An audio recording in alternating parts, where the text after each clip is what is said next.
welcome back to another Super Bowl edition episode of JR Takes. As always, Ryan and I are giving our little synopsis on the Hawks and the NFL, but we don't really have the NFL to talk about. We just have us and the Patriots. Yeah, just That's two it. teams left. And I guess we'll just kind of dive right into it. I mean, we've got, we had Media Day a couple days ago, and then we had injury news happen yesterday. We'll just dive right into that. Apparently, Nick Imanwari had a low ankle sprain yesterday in practice, left towards the end of practice, and it sounds like he's going to play. I think he's going to play. I think he's going to be hurting during the game probably, but there's like painkillers they'll give him and stuff like that. I remember Cam Chancellor, the last time we were in the Super Bowl against the Patriots, he had like a bad knee injury and played through it. Just like, I feel like when it's literally all the marbles on the table like this, like it takes a serious injury to keep a player out. So Yeah. the fact that it's not a high ankle sprain, like if he had a high ankle sprain, he'd pretty much be toast, especially with the position he plays. But I'm pretty confident he'll play, and we're going to need him because he's been arguably the best player on our defense during this postseason run. Yeah, no kidding. Let's see here. So, yeah, I just kind of have a couple notes here that I feel like are important pieces of the game that we should pay attention to. Obviously, containing Drake May. He had the third most rushing yards of any quarterback for the season, which kind of caught me by surprise. I didn't really realize that he ran the ball that much. Yeah, and that has been something the Seahawks have had a harder time defending this year. There's like two areas, not necessarily of weakness, but of spots they haven't been as sharp on. One has been defending tight ends in general, and the other has been defending mobile quarterbacks. And unfortunately, in this matchup, those are two things the Patriots have been really leaning on this year. Yeah, then that kind of brings me to my next point is containing Hunter Henry. He had, I think it was 8 receptions for 109 yards in 2024. Colby and I were just talking about that game. I guess we beat the Patriots in overtime. I kind of remember that game because that was the game where we fucked him up. Yeah. 23-20. Yeah, and I think it went into overtime. Yeah. But, I mean, both teams are dramatically different at this point than they were 18 months ago, whenever that game was. But, I mean, this is a matchup I think that, as we spoke about in the last podcast, it definitely favors the Seahawks, but we can't fuck around and expect to win this game. I mean, they're in the Super Bowl for a reason. Yeah. They were one of the most prolific offenses in the league during the regular season, and then in the postseason especially, they were like absolutely lights out on defense. I think there's a lot of nuanced reasons for both of those numbers, but the fact remains it's just the truth. They have, I believe, the second best point differential if you count all the games played this season behind us. So, I thought the two best teams in the league played 2 weeks ago in the NFC Championship. And I think with us obviously moving on to the Super Bowl and the Broncos losing, you got probably the top Super Bowl matchup you could have gotten this year, just objectively speaking. All this to say, Patriots are a really good team. But I just think in pretty much every measurable way, the Seahawks are a better team. I think they have more high-end talent at basically every position group beyond quarterback. And, I mean, let's be real. Darnold has played. I would even disagree with that. I think Darnold's played better in the playoffs. That's what I was going to say. If you're going off the regular season, Drake May had a much better run than Darnold. But the last 3 games, Darnold has been way better than Drake May has been. It's not particularly close. The Patriots, I believe, got like 13 points against the Chargers. 16. Didn't score that much against the Texans, even getting like 5 turnovers. Well, that was their defense that was doing all the scoring, not their offense. Right. And then only put up 10 against the Broncos. 7 of those points coming off of like a 10-yard field. Mm-hmm. So I know that they played a tough string of defenses in the playoffs and they played in bad weather, but there's a really good argument that they're about to play the best defense they've played all season in the Seattle Seahawks. And people will point to the numbers we gave up to the Rams twice. The Rams are the only team that did that to the Seahawks. And they're the best offense in football. Yeah. The best, most efficient running game. That's what's supposed to happen. Not 43-8. Yeah. They have... The Rams have a very, very... They're almost like our kryptonite in the way they're constructed. And also, as good as Drake May has been this year, I think Matt Stafford is the MVP by a decent margin. And I think, eye test-wise, watching both of them he's just a better quarterback right now. Let me ask you this. Would you rather have, right now for this season, would you rather have Matt Stafford or Drake May? Well, definitely Matt Stafford. Right. And, granted... So that should end the argument. I've watched a fair amount of Drake May. He is really good. I thought he was going to be really good coming out of college, but he's, 24 years old, 23 years old? He's a young guy.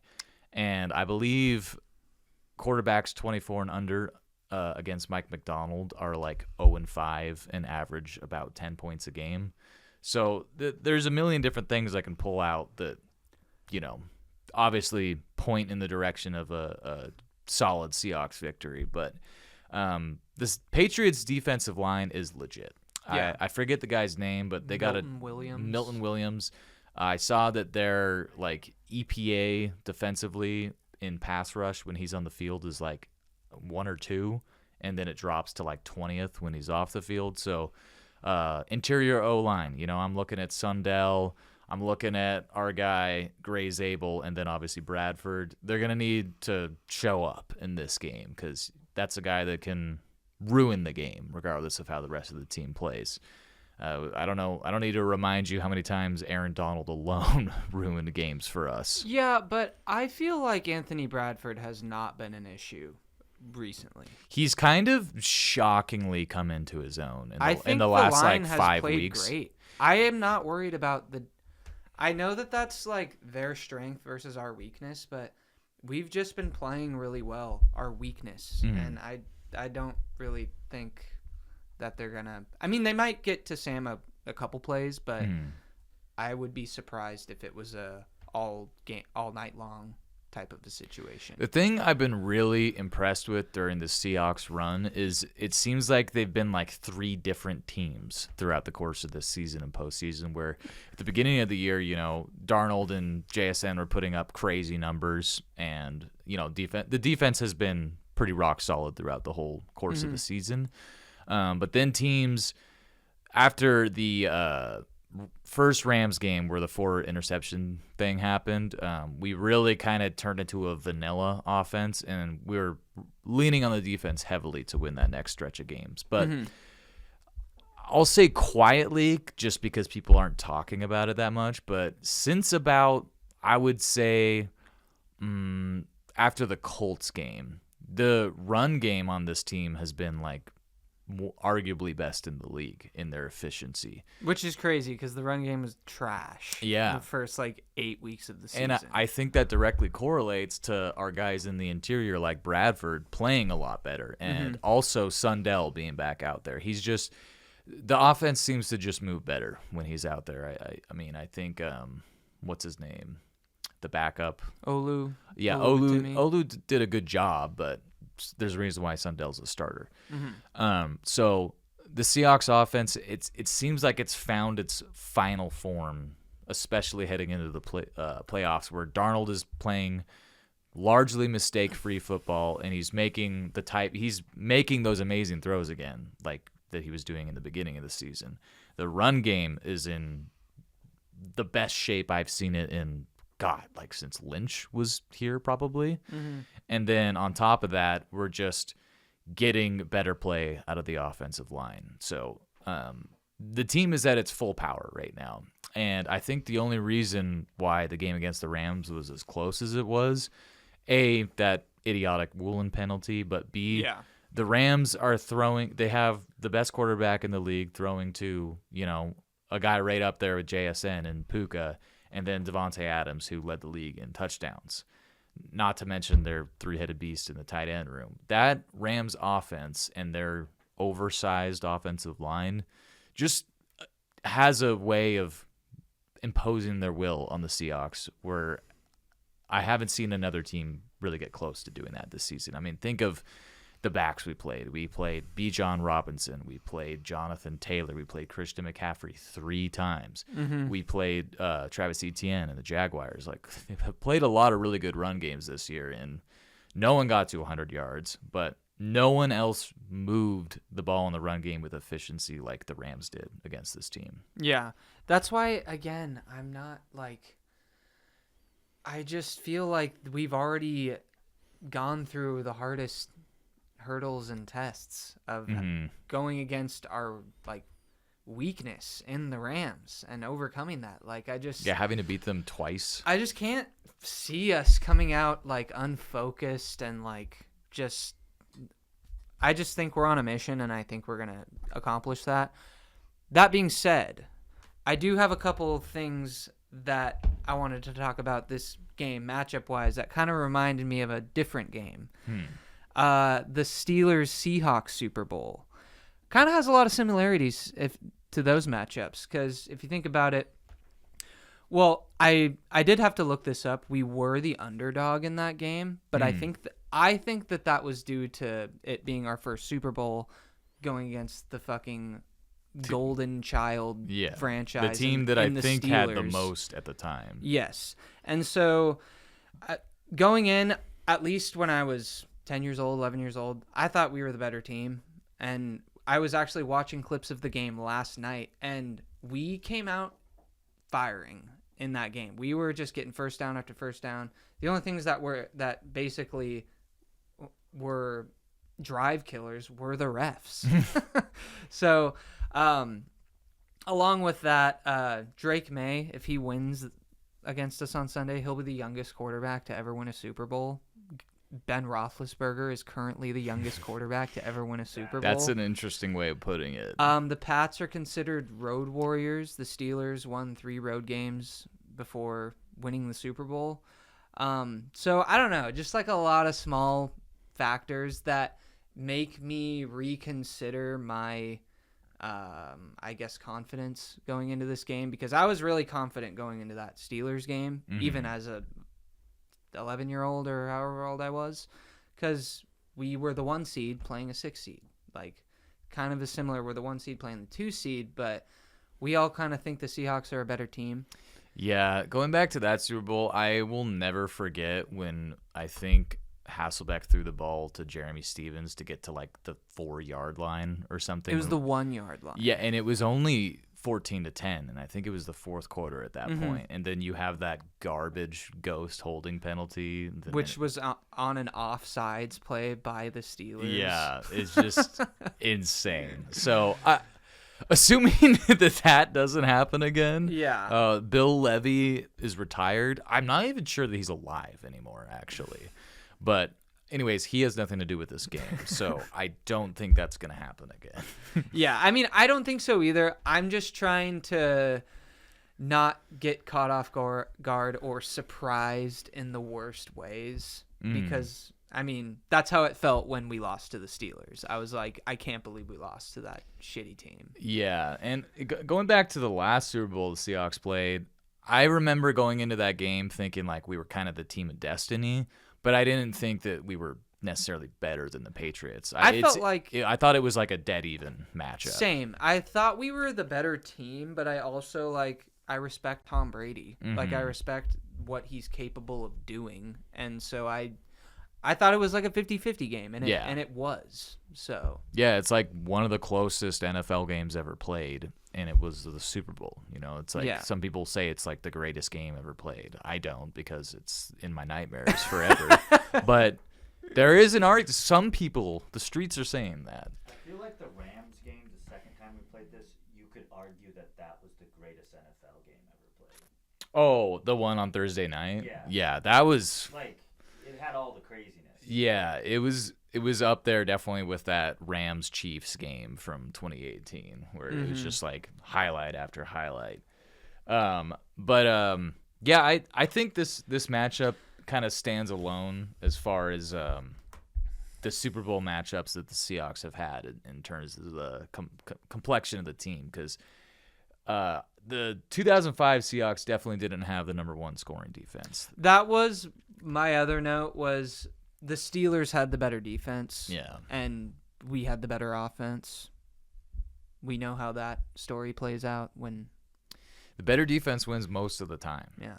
And this Patriots defense is good, but I just, this gets talked about a lot, but it's going to get talked about again. Their schedule is the biggest joke I've ever seen in my life. The Patriots schedule, it was, obviously you get 2 games against the Jets, who didn't even intercept a team all year. 2 games against the Dolphins. They played the NFC South, worst division in the league. And then also played teams like the Browns. Like it's crazy if you go through. Someone put out this graphic that showed, I think, like almost all of their opponents in the regular season ended up firing their coach at some point in the year. And then in the playoffs, you get the Chargers in Justin Herbert's worst game I've ever seen from him. I mean, it's not like guys weren't getting open. He was just horrifically bad. And the Chargers had the worst pass protection objectively in the league this season. So that's game 1. Game 2, you get the Texans, fantastic defense, but CJ Stroud plays like the worst game I've ever seen a quarterback play in the playoffs. He had like 8 or 9 turnovers in 2 games. It was just absurd. And then you get... Sorry, I have to interrupt you real fast. Did you see CJ Stroud just got a haircut? Yeah. Did you see what he looks like now? It's pretty silly looking. Someone commented on a photo of him after he got the haircut, and they were like, "We have Bryce Young at home." Because he even has like the same chin hair as Bryce. Yeah, I mean, I don't know why. I don't think this is going to help him not turn the ball over. No.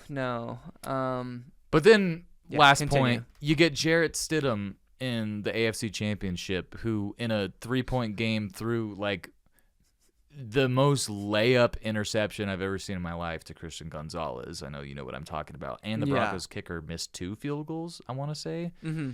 And the Broncos turned it over on downs inside the 10-yard line for like no reason in a game that was decided by 3 points. So all this to say, I think the Patriots should be happy to be here, just being honest. I think if the Seahawks don't play their best football, they can absolutely lose to this Patriots team. I'm not saying this is a cakewalk by any stretch. It's not going to be. But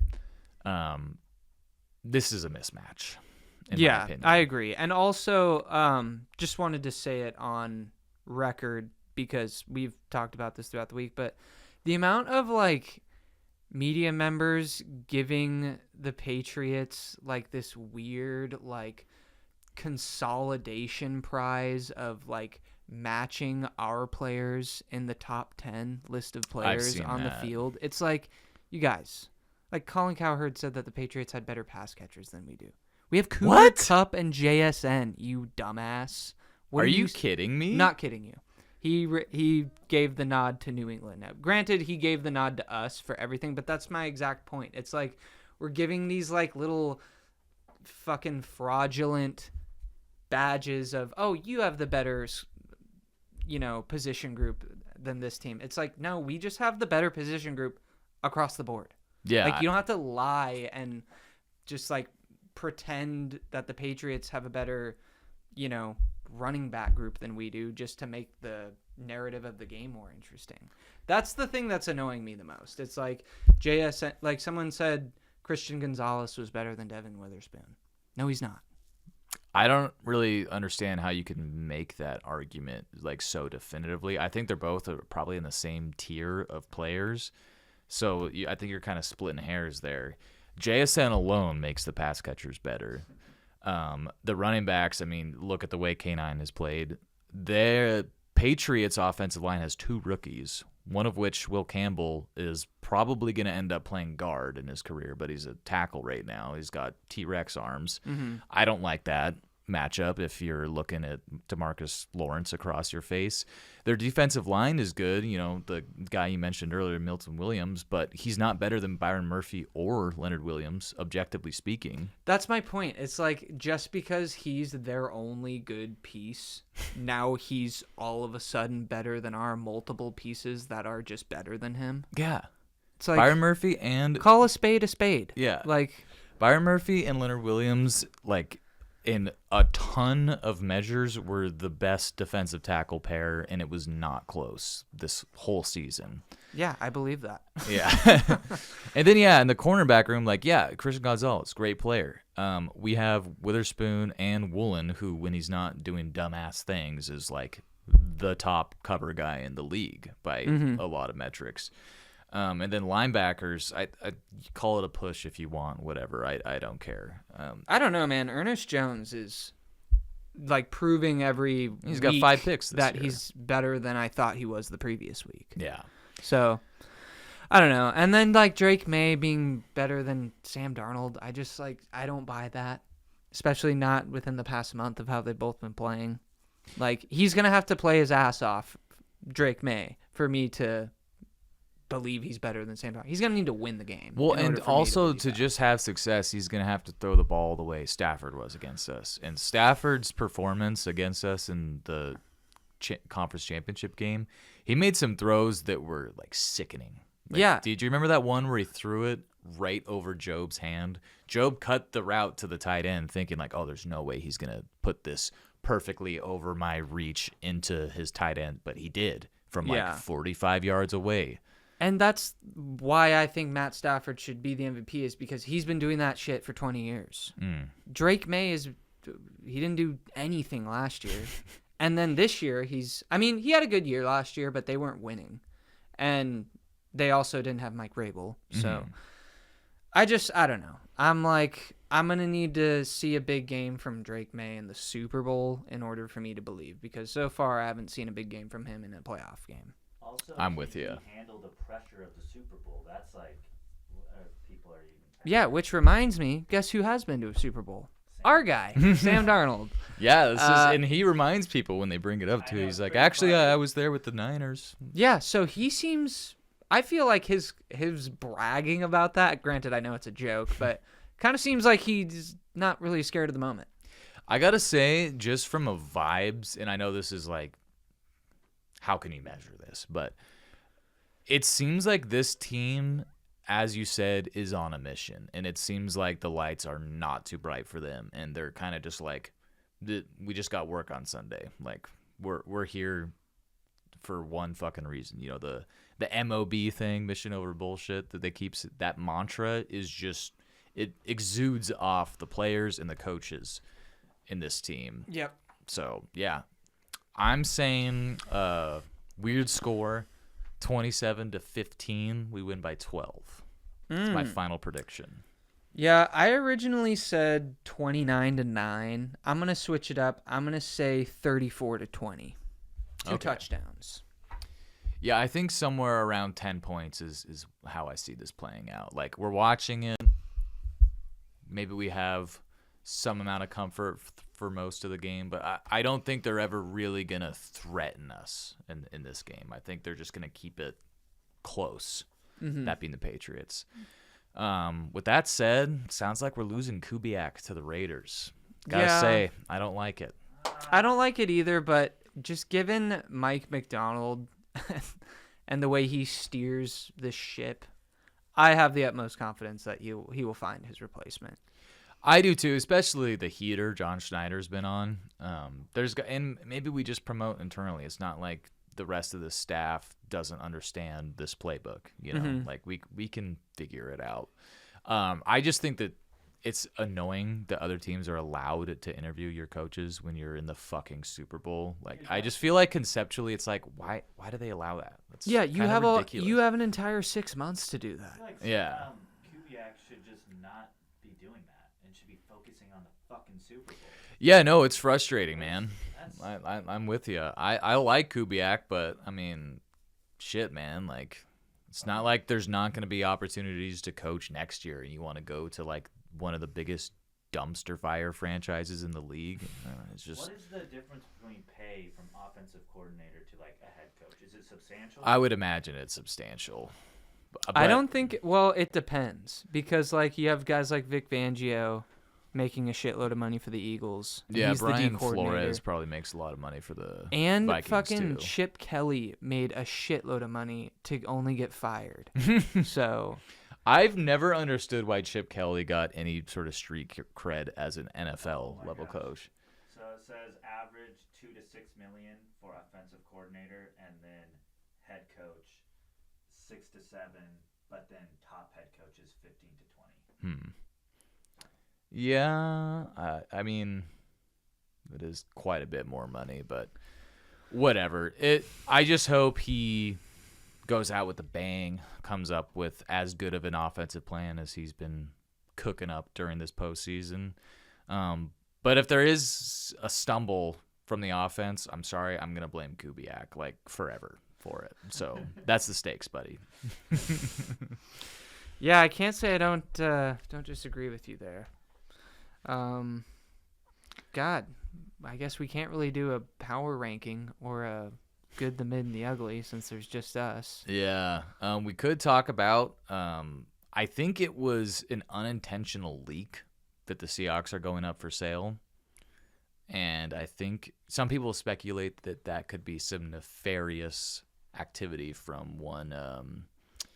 What's his name? Robert Kraft. Wait, why would we be going up for sale, and what would that mean for us? You haven't heard about that? No.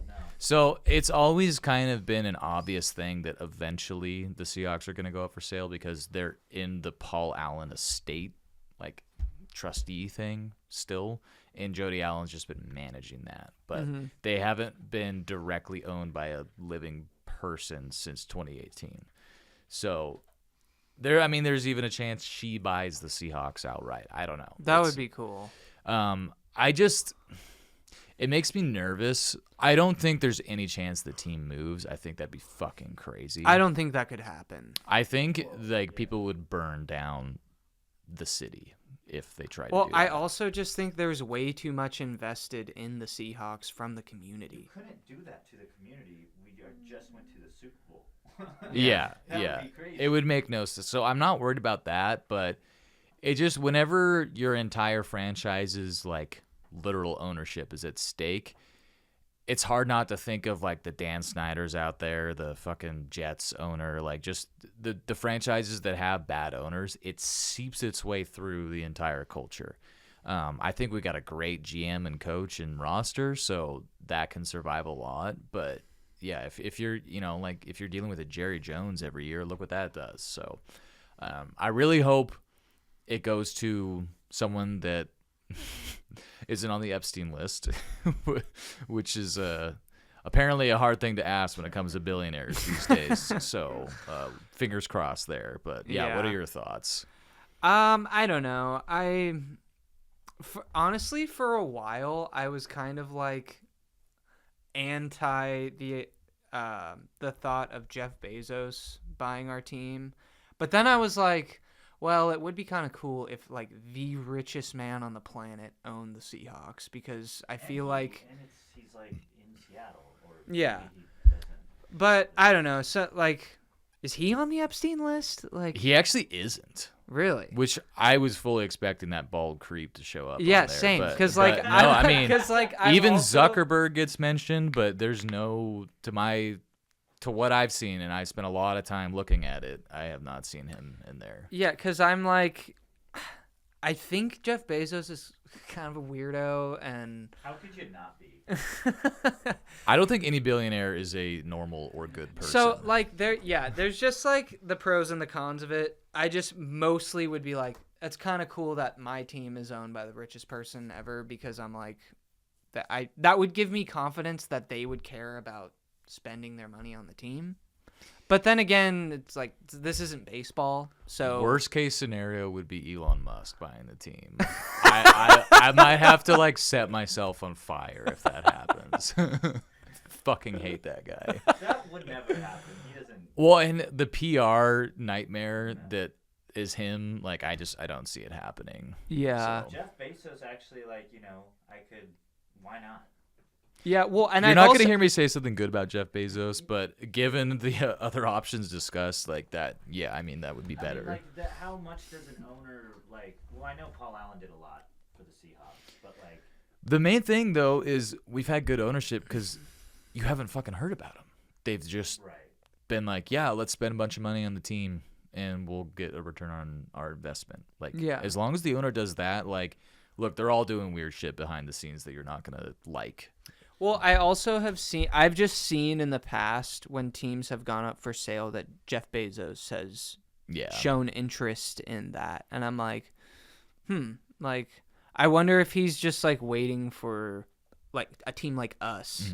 What do you think about Mark Cuban buying the team? I was thinking about that too because he definitely has the money for it. He has like has $60 billion. I think he owns the Mavericks. No, he doesn't anymore. He sold his shares. Well, he's got the money there. Well, he cares about sports actually. Yeah. Kind of we won't go too far down this rabbit hole, but what's fucking weird about him selling his shares of the Mavericks is right after he did that, Luka Doncic got traded. And he was saying that weird stuff was going on behind the scenes in the NBA. So there's a bunch of conspiracies about how the NBA is like just rigged entirely. Yeah, well, I don't think he has the money for it. I hate Chris Pratt. I hope he doesn't go near the Seahawks. Yeah. He went to like Lake Stevens or something. Yeah. I like that he's a Seahawks fan, but I don't think he has near the net worth to make that possible. This thing was saying that this is just like, I don't know, ChatGPT saying that it's about worth $7 to $8 billion. Yeah, I mean, I don't think any actor has that kind of money besides like Robert Downey. Maybe like The Rock. I don't know. Actors are rich as fuck, but $1 billion is so much money. True, yeah. That would be cool if Mark Cuban bought the team, but I just, like, has he shown any interest? I thought I saw something. Oh, really? That would be sick, because he's I also just a good guy. That's why I would trust that, too. I haven't ever heard him doing weird shit, but I don't know. I haven't either. I mean, maybe he he could be a weirdo. Who knows? But I watched plenty of episodes of Shark Tank. Like I feel Kevin like O'Leary. He can't have the he team. sucks. He's a piece of shit.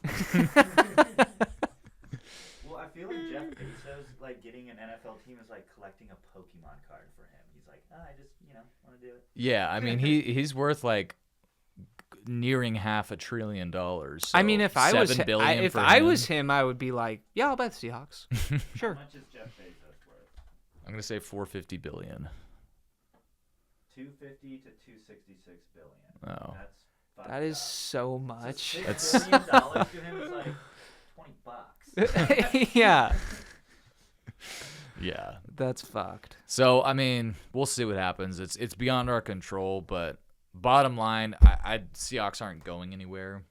I think with the culture owner aside, they're especially not going anywhere. Like I think this is a team that's going to be good for the foreseeable future. Yeah. So it's an interesting storyline to follow. We'll discuss it as rumors and more stuff happens. You know what I was thinking about the other day? I might have said this on a podcast episode, but I can't remember. But how terrible would that be if we beat the Patriots this year in the Super Bowl, and then we go back to the Super Bowl next year, but we get beat by Patrick Mahomes? So, like, we just have two quarterbacks ruin our shot to continue their own dynasties. Yeah. Yeah, that would be awful. It's like a nightmare. Yeah. And can you tell I'm still traumatized by the interception at the goal line? That Yeah. I'm coming up with all these fucked up scenarios. I will always be traumatized by that. Another thing that's, I mean, obviously just still talking about the Seahawks here in fucking February has been awesome. But what's cool too is we haven't had a horrible, like, full postseason wait of not watching our team do anything and talking about the draft already, like we haven't even started thinking about next year yet. So I know. We got a ton of stuff to talk about with that coming up. The Senior Bowl has already happened. The Combine will be in like 3 weeks, I think. Yeah, well, that's what's cool about both of our baseball and football teams making it Like, as far as they did. Yeah, because we basically only have we have less than a month in between the two of them starting back up again. Yeah, which is crazy because baseball will be in like a month, right? Yeah, and it feels like Game 7 of the World Series happened like a week ago or a couple weeks. It doesn't seem like it was that long ago. But and the Mariners' last game was the same night the Seahawks were playing the Texans on Monday night. Yeah, that seems like it was like 2 months ago. Yeah. Yeah, so a lot to look forward to. For sure. Hopefully we aren't broken men on Sunday night. Hopefully we are celebrating, and it's an amazing night. Otherwise, Monday is going to really suck. Yeah. Yeah, it will. I'll tell you what, if we win, which I think we will, we're definitely doing another celebration stream, and this one's going to get unhinged because we're going to have nothing to talk about except for the Seahawks being awesome. Yeah, it's going to be great. We'll set it up ready to go up in the living room. If we lose, though, you'll have to check with me emotionally if I could be in front of a microphone. Yeah, I don't even.